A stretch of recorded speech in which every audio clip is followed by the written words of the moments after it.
If you had a chance to see a person you love who had passed away once more, would you take it? I'd grab it with both hands.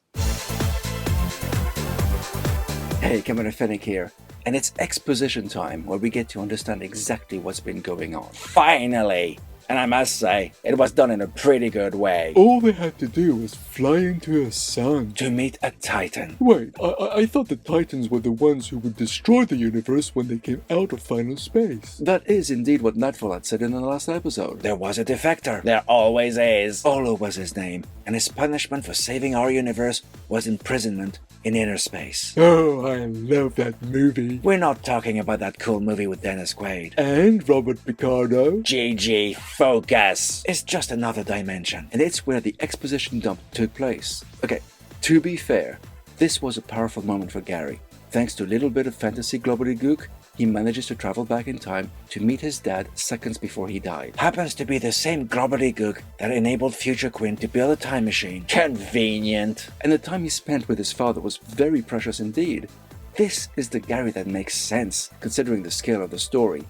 Sadly, we also get a good dose of annoying Gary as the team travel through Bolo's mind. You don't like it? It's just the same problem I've had with all previous episodes. It doesn't contribute to the story, and if anything, detracts from it.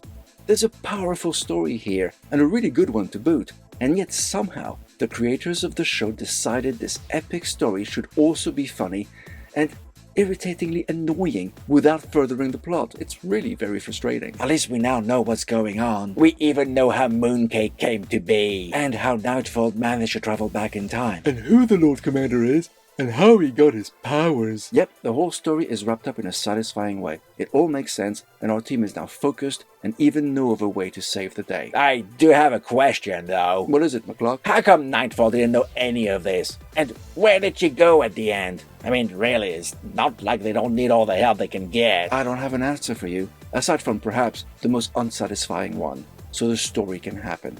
Maybe she didn't know herself. Maybe by getting Gary to see what happened to his dad and helping him, she changed the future. Except it hasn't changed anything.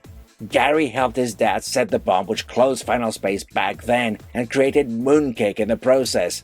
This means that moment always happened as far as the chronology is concerned, and Gary always went back, otherwise no Mooncake. Classic predestination. Oh, I love that movie too. We're still talking about final space, Gigi. Right.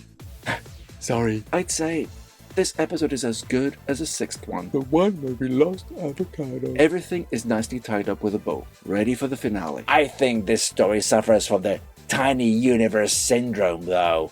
Everyone's connected. Mooncake, Quinn, the Lord Commander, Gary's dad, Gary. Kinda like Obi-Wan, Anakin, Vader, Leia, and Luke. Yeah, good point. And aside from the customary Gary annoyances, the Mr. Meeseeks lookalike was unnecessarily annoying too. And so was Kevin, if you want to get down to it. To be honest, the whole sequence with Mustache Gary from an alternate reality was totally pointless too. True, but despite that, I found the story to be well done and interesting, with a great representation of the challenge that is to come and how we got to this point. I'm awarding Chapter 8 3 paws.